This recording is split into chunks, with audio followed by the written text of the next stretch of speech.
Assalamualaikum warahmatullahi wabarakatuh. Perkenalkan, nama saya Rajino Pedro Alefri, NPM 2021020245, mahasiswa Universitas Islam Negeri Raden Intan Lampung, jurusan Hukum Tata Negara, Fakultas Syariah. Di sini pada pertemuan 13 dalam mata kuliah Filsafat Hukum Islam yang diampu oleh Bapak Herpin Yogi Pradipta, saya akan mengerjakan tugas membuat video presentasi. Langsung saja ke materinya.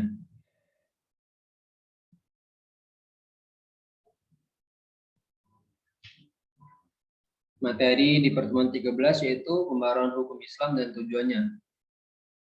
Pengertian pembaruan hukum Islam. Pembaruan hukum Islam terdiri dari dua kata, yaitu pembaruan yang berarti modernisasi atau suatu upaya yang dilakukan untuk mengadakan atau menciptakan sesuatu yang baru. Hukum Islam, yaitu kumpulan atau koleksi daya upaya para fuqaha dalam bentuk hasil pemikiran untuk menerapkan syariat berdasarkan kebutuhan masyarakat. Dalam hal ini hukum Islam sama dengan fikih, bukan syariat. Pembaruan hukum Islam berarti gerakan ijtihad untuk menetapkan ketentuan hukum yang mampu menjawab permasalahan dan perkembangan baru yang ditimbulkan oleh kemajuan ilmu, pengetahuan, dan teknologi modern. Baik menetapkan hukum terhadap masalah baru untuk menggantikan ketentuan hukum lama yang tidak sesuai lagi dengan keadaan dan kemaslahatan manusia masa sekarang. Yang dimaksud dengan ketentuan hukum di sini adalah ketentuan hukum Islam kategori fikih yang merupakan hasil ijtihad para ulama, bukan ketentuan hukum Islam kategori syariat.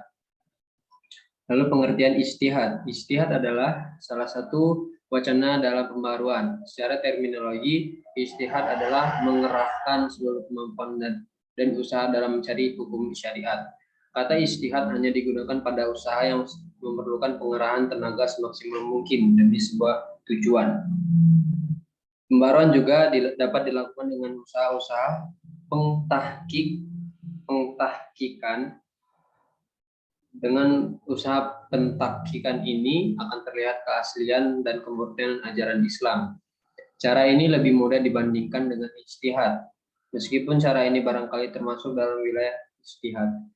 Dikatakan lebih mudah karena hanya mengoreksi sebuah pendapat. Akan lebih mudah lagi bila kita memiliki fasilitas di atas. Gerakan mendobrak, taklid, dan menghidupkan kembali ijtihad untuk mengembangkan hukum Islam disebut gerakan pembaruan hukum Islam. Sebab gerakan itu untuk menetapkan ketentuan hukum yang mampu menjawab permasalahan dan perkembangan baru yang ditimbulkan oleh kemajuan ilmu pengetahuan dan teknologi modern. Menetapkan ketentuan hukum yang mampu menjawab permasalahan dan perkembangan baru ini mengandung dua unsur. Yang pertama, menetapkan hukum terhadap masalah-masalah baru yang belum ada ketentuan hukumnya, seperti bayi tabung. Lalu kedua, menetapkan atau mencari ketentuan hukum baru bagi sesuatu yang sudah ada ketentuan hukumnya, tetapi tidak sesuai lagi dengan keadaan yang mana dalam kemaslahatan manusia masa sekarang. Contohnya, ijtihad ulama sekarang ini telah memperbolehkan perempuan menjadi pemimpin atau kepala negara. Padahal ijtihad ulama terdahulu menetapkan bahwa perempuan tidak boleh menjadi pemimpin atau kepala negara. Lalu tujuan pembaruan hukum Islam. Pembaruan hukum Islam merupakan suatu keharusan, bahkan kewajiban yang mutlak. Pembaruan atau modernisasi berarti berpikir dan bekerja menurut fitrah atau sunatullah yang hak. Sunatullah telah mengejawantahkan dirinya dalam hukum alam. Maka untuk menjadi modern, manusia harus mengerti terlebih dahulu hukum yang berlaku dalam alam itu. Manusia karena keterbatasan kemampuan tidak sekaligus mengerti sunatullah itu, melainkan sedikit demi sedikit dari waktu ke waktu. Sejak awal, hukum Islam sebenarnya tidak memiliki tujuan lain kecuali kemaslahatan atau keadilan manusia. Ungkapan bahwa hukum Islam dicanangkan demi kebahagiaan manusia, lahir batin dan dunia ukhrawi, sepenuhnya mencerminkan kemaslahatan manusia.